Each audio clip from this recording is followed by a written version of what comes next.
우리나라 전역이 영하 20도의 강추위에 갇혔습니다. 강원도 화천 광덕산에서는 영하 20.2도까지 떨어졌고 체감 온도는 영하 30.7도를 기록했습니다. 이번 겨울은 단순한 한파가 아닙니다.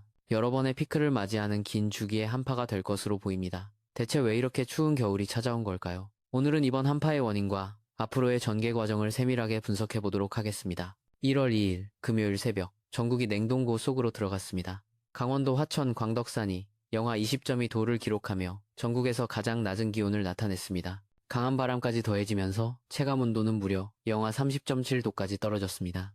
서울 은평 지역도 영하 15.2도까지 내려갔습니다. 대한민국 기상관측 사상 최저기온은 공식 기록으로 1981년 1월 5일에 관측된 경기도 양평의 영하 32.6도였습니다. 이번 한파가 과연 이 기록에 도전할 수 있을까요? 제주도 서귀포와 강원도 설악산의 기온 차이가 무려 18도 이상 벌어지고 있습니다. 같은 한반도 안에서도 이렇게 극명한 온도 차이가 나타나는 이유는 무엇일까요? 바로 시베리아 고기압의 강력한 남하 때문입니다. 기상청 특보 현황입니다. 1월 2일 금요일 오전 6시 기준으로 전국이 각종 특보로 뒤덮였습니다. 동해안과 영남 지방을 중심으로 건조특보가 확대되고 있습니다. 해안선을 따라 건조경보 영역도 점차 넓어지고 있습니다. 한파주의보가 중부지방 전역으로 확대되었습니다. 특히 강원도 거의 전 지역과 경기 북부, 경북 북부에는 한파경보가 발효되었습니다. 전남 서해안과 제주도, 울릉도, 독도에는 대설주의보가 내려졌습니다. 서해안과 전남 해안, 제주도에는 강풍주의보가 발효되었고 우리나라 거의 전 해상에 풍랑주의보가 내려진 상태입니다. 제주도 남쪽 먼바다에는 풍랑경보까지 발효되었습니다. 우리나라가 위험기상 5종의 기상특보로 완전히 모자이크가 되었습니다. 1월 2일 금요일 정오입니다. 일기도를 함께 살펴보도록 하겠습니다. 서쪽에 강력한 고기압이 자리 잡고 있습니다. 바로 시베리아 고기압입니다. 동쪽에는 저기압이 위치하고 있습니다. 이것은 시베리아 고기압의 카운터파트인 알류드의 저기압입니다. 이 한 쌍의 고기압과 저기압은 여름철에는 북쪽에 얌전히 있다가 겨울철이 되면 남쪽으로 내려와서고 동저기압 배치를 만듭니다. 우리나라는 바로 이 강한 서고, 동저기압 배치의 한가운데 놓여 있습니다. 등압선 간격을 보도록 하겠습니다. 등압선 간격이 매우 좁습니다. 이것은 기압 경도력이 크다는 것을 의미하며 매우 강한 바람이 분다는 뜻입니다.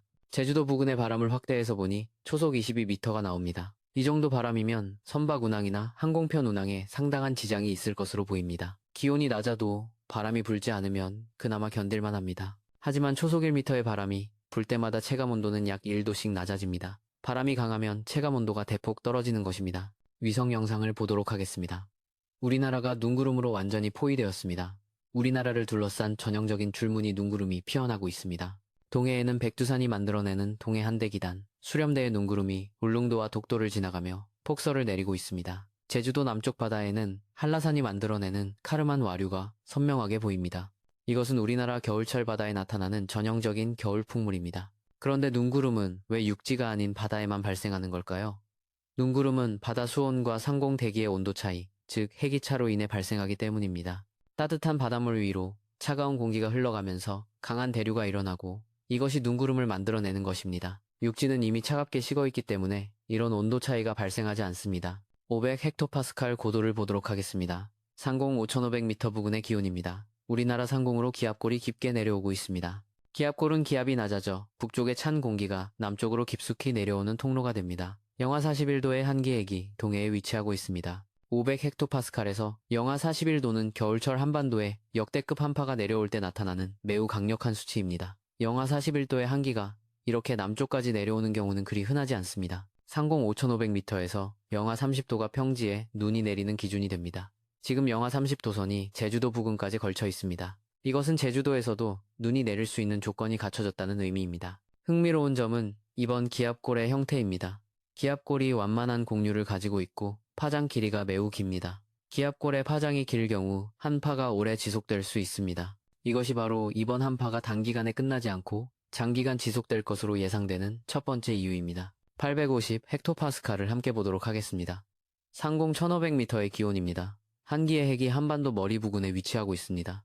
500헥토파스칼과 850헥토파스칼의 한기핵 위치가 조금 다릅니다. 상공 높은 곳에 한기가 아래로 내려오는데 다소 시차가 있기 때문입니다. 상공 1500m에서 평지에 눈이 내리는 기준이 되는 영하 6도 선이 제주도 남쪽 먼바다까지 내려갔습니다. 바다를 중심으로 제주도까지 많은 눈이 내리고 있는 이유입니다. 1월 3일 토요일입니다.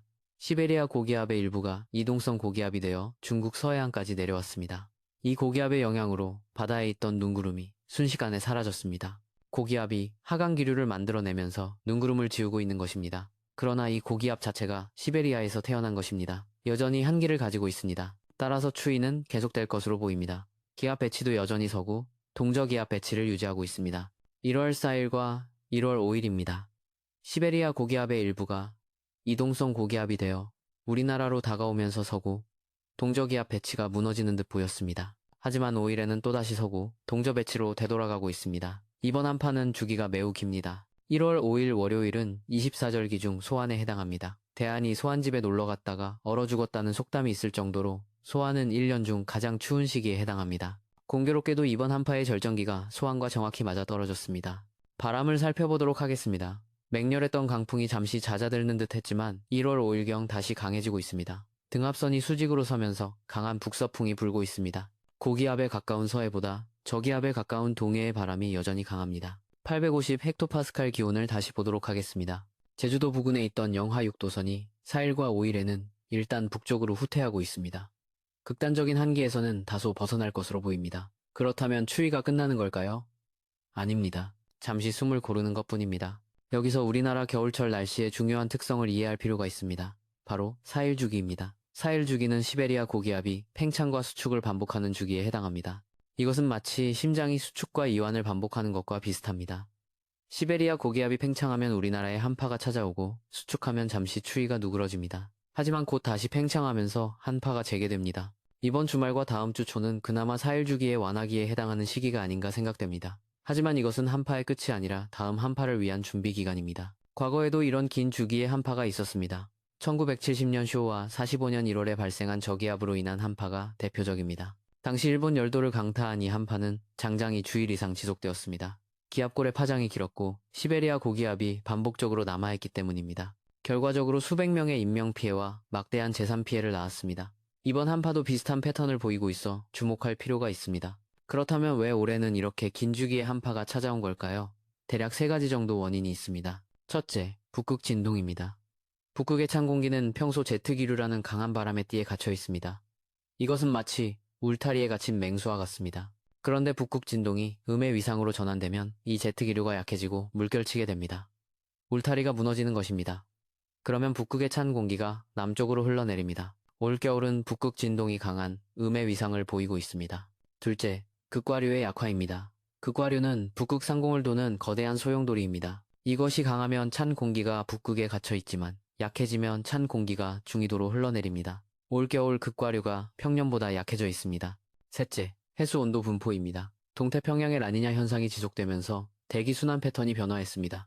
이것이 시베리아 고기압을 강화시키는 역할을 하고 있습니다. 이 3가지 원인이 복합적으로 작용하면서 이번 겨울에 긴 주기 한파를 만들어내고 있는 것입니다. 기상청 중기예보를 보도록 하겠습니다. 서울의 최저기온과 최고기온입니다. 1월 6일 화요일부터 11일 일요일까지의 예보입니다. 최고기온은 영상 4도에서 1도 정도로 거의 평년 기온을 예상하고 있습니다.